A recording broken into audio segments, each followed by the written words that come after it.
avec un grand plaisir que je saisis cette occasion pour informer par vos canaux de communication le peuple burundais sur les réalisations effectuées par le ministère des Infrastructures, de l'Équipement et des Logements Sociaux au cours de ce troisième trimestre pour l'exercice budgétaire 2020-2021. Et si nous allons directement aux travaux réalisés, au niveau des infrastructures routières, mesdames, messieurs, au cours de ce troisième trimestre, nous avons exécuté les travaux de construction et de bitumage de la RN 18, phase 2, Kibumbu Gitega, et d'une longueur de 24 km, et qui sont encore en cours d'exécution, et les travaux arrivent à 81%. Il y a aussi les travaux de réhabilitation, d'agrandissement et de bitumage de la RN5, Bujumbura-Nyamitanga de 30 km, et le dédoublement du tronçon aéroport international Melchior Ndadaye et Chanik d'une longueur de 5 km, et qui sont aussi en train d'être exécutés par la société Sogeas Atom et sur le financement au FID et autres bailleurs, mais également par le gouvernement du Burundi. Et pour le tronçon principal, Bujumbura-Nyamitanga, l'avancement des travaux est estimé à 99%, tandis que le tronçon de dédoublement aéroport international Melchior Ndadaye et rond-point Chanik, les travaux sont à 63%. Il y a également les travaux d'aménagement et de bitumage de la RN 16, Bujumbura-Gakuba, d'une longueur de 34 km, et qui sont en train d'être exécutés par une société chinoise, et les travaux arrivent à 30%. Et le contrat d'exécution des travaux d'aménagement et de bitumage de la RN 3, tronçon Gitaza-Rumonge, et d'une longueur de 45 km, ce contrat est en cours de négociation au niveau du bailleur. Les travaux seront financés par la BAD et le gouvernement du Burundi. Notons que ce marché a été gagné par la société Sogeas Atom. Et le processus d'attribution du marché pour les travaux d'aménagement et de bitumage de la RN3, tronçon Nyanza-Lac-Rumonge, d'une longueur de 52 km, sont en cours. Ces travaux d'aménagement et de bitumage de la voirie, il y a aussi également les travaux d'aménagement et de bitumage de la voirie urbaine de Makamba qui viennent d'être clôturés. Concernant le pavage des centres urbains, en mairie de Bujumbura, les travaux de pavage de la première avenue Mutakura viennent d'être exécutés à 100%, et ceux de la rue Nyumingwi au quartier industriel sont à 95%. Pour le chef-lieu de province Kayanza et Bubanza, les travaux de pavage sont également terminés. Mais pour la province de Gitega, ces travaux de pavage arrivent à 40%. Tous ces travaux sont financés par la Banque mondiale. En matière d'entretien du réseau routier national, divers points critiques sont traités en régie par l'Agence routière du Burundi. Nous citerons à titre d'exemple les travaux de traitement des points critiques sur la RN1, Bujumbura-Bugarama, OPK 26, à Kinama-Mubimbi, et les travaux de construction de ce pont arrivent à 95%. Il y a également les travaux de traitement du point critique sur la RN1 toujours, à RN1, Bujumbura-Bugarama, PK22, à Magueyo. Les travaux de construction arrivent à 10%. Il y a aussi un point critique sur Benga qui est en train d'être exécuté. Sur la RN6, Kayanza-Kobero, OPK 1,8, et au centre Kayanza, sur la rivière Munkazi, les travaux sur ce point critique arrivent aussi à 98%. C'est presque terminé. Il y a également les travaux d'urgence de réparation de la coupure sur la RN11, Mabanda Gihofi Changuzo, OPK 0800 à Mabanda, et ces travaux arrivent à 90% sont presque aussi terminés. Mais il y a aussi les travaux de construction d'un dallo trip sur la rivière Ndurumu de la RNS 17 au PK29 à Gitaba Makamba, et ces travaux sont également réalisés à 100%. Les travaux de construction du pont Ndurumu sur la route provinciale 205 Buhiga Mutaho au PK 0,3 à Buhiga Karusi. Ces travaux sont aussi très avancés jusqu'à 98%. Les travaux de stabilisation du pont Gikoma sur la N9 Bujumbura Bubanza sont à 30%. Il y a aussi les travaux de stabilisation du pont Buyezi à Makamba qui sont à 10% et faute danger disponible pour avancer rapidement ces travaux.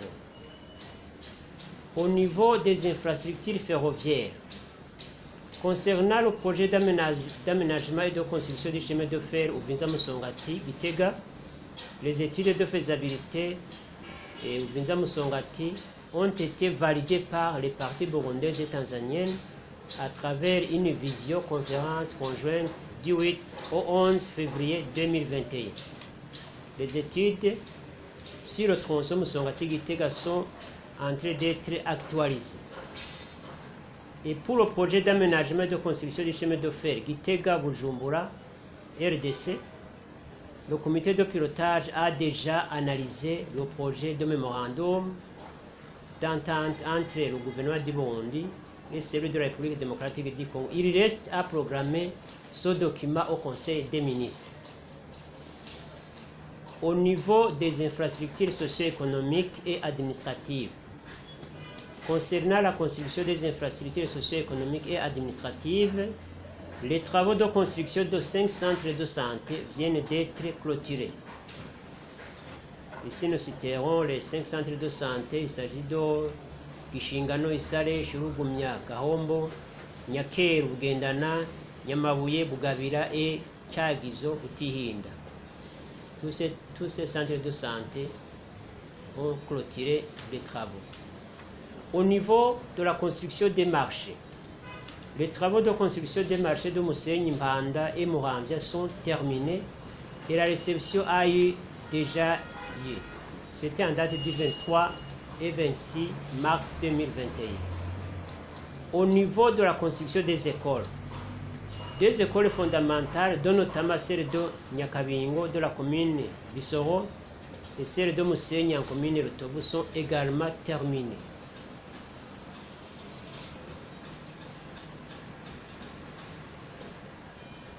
Nous allons maintenant voir le projet de construction du centre d'apprentissage multisectoriel en faveur des communautés regroupées en coopérative de production à Russi, commune Chombo, dans la province de Karusi, où les travaux de construction arrivent déjà à 54%.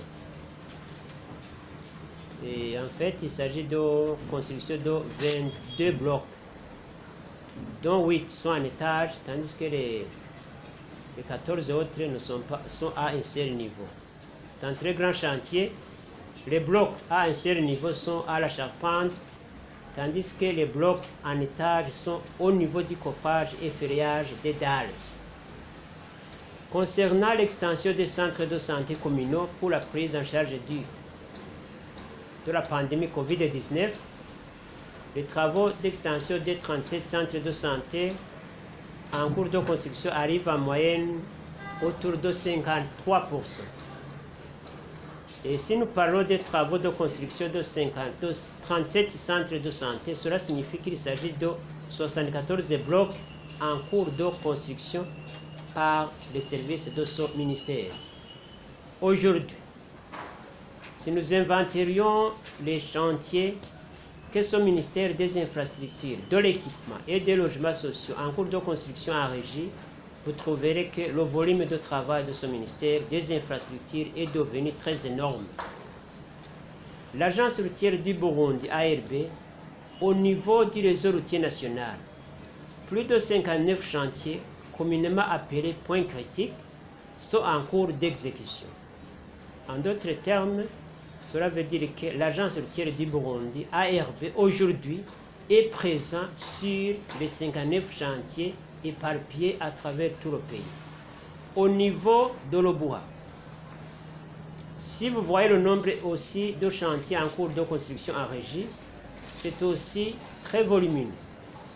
Imaginez-vous que les 74 blocs pour l'extension des CDS et les 22 blocs au niveau de Roussi, au total, l'Obuha est en train d'exécuter actuellement 96 chantiers en cours de construction par les ingénieurs fonctionnaires de son ministère.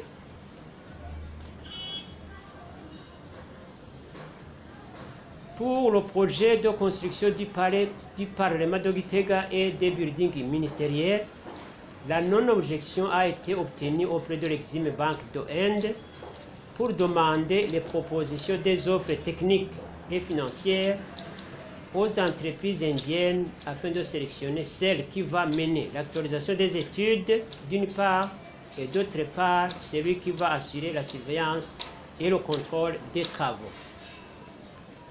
En vue de protéger le lac Tanganyika, les cours d'eau traversant la mairie de Bujumbura et ceux d'autres villes, nous sommes en train d'exécuter les travaux d'aménagement des rivières Tchari et Nyakabugu, et qui arrivent autour de 40% d'exécution. Au niveau du secteur de l'urbanisme, l'actualisation du schéma directeur d'aménagement et d'urbanisation de la capitale politique de Gitega, une commission multisectorielle est en train d'intégrer certaines recommandations émises par les instances habilitées afin qu'ils puissent être validés. Concernant la contribution à l'amélioration du climat des affaires sur les indicateurs des permis de construire et des transferts des propriétés et autres documents payants, nos services, au cours de ce trimestre, viennent de percevoir un montant de 326 851 950 bambous au cours de ce trimestre. Le ministère des Infrastructures, de l'Équipement et des Logements Sociaux a formulé des demandes des sites à viabiliser à l'intérieur du pays et plus spécialement au chef-lieu des provinces. Au niveau du secteur de l'équipement, pour le secteur des équipements de l'État au cours de ce troisième trimestre, nous nous sommes focalisés sur la saisie des données sur le charroi de l'État. Plus de 500 véhicules de l'État viennent d'être compilés par notre direction du charroi de l'État et le processus continue. À la fin de cette activité, tout le charroi de l'État sera subdivisé en 4 grandes catégories de véhicules, dont notamment, premièrement, il y aura des véhicules en très bon état que nous allons réattribuer aux autres services publics qui en auront exprimé le besoin et validé par leur ministère de tutelle.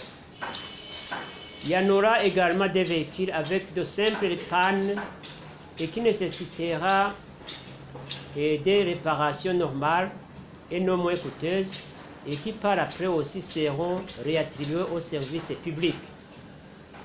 Et en troisième proposition, il y en aura des véhicules qui seraient très abîmés et dont les coûts de réparation coûteraient trop cher à l'État. Cette catégorie de véhicules sera transmise au service de l'Obert pour leur vente aux enchères, ainsi que les carcasses de véhicules éparpillés dans tout le pays devront aussi être vendus aux enchères par le service de l'Obert. C'est par cette même occasion que nous profitons de demander aux médias un soutien fort à nous aider à sensibiliser tous les coordonnateurs des projets qu'à la fin de ces projets, ils viennent remettre tous les véhicules et autres équipements au ministère ayant les équipements dans ses attributions. Au niveau du secteur du logement, dans ce secteur, il s'agit de construire des immeubles à hauteur pouvant loger beaucoup de familles dans les appartements de standing différents et la modernisation aussi du système de villagisation à l'intérieur du pays. À ce point, un contrat de partenariat a été signé entre l'Obuha et Fonds Promotion de l'Habitat urbain pour la mobilisation des fonds en vue de promouvoir les logements sociaux. un financement pour les 208 premiers appartements est déjà disponible au niveau du Fonds promotion de l'habitat urbain. Il reste à déterminer les sites sur lesquels seront érigés ces appartements. Et nous tenons aussi à vous signaler que 88 chantiers des ménages différents ont bénéficié aussi des crédits de la part du Fonds promotion de l'habitat et qui relève également de ce ministère. Pour le site d'Okizingo et Bihar, une réception provisoire des travaux de viabilisation vient d'avoir lieu au cours de ce mois de mars 2021. Nous profitons de cette occasion pour informer le public en général et les acquéreurs de parcelles en particulier sur ce site que Kizingo et Bihara est en train d'être préparé pour la distribution de ces parcelles. J'invite ces futurs acquéreurs des parcelles sur le site de Kizingo et Bihara d'achever leur paiement des frais de viabilisation sur ce site. En ce qui nous concerne, nous venons d'achever la confection de leurs documents nécessaires pour leur construction.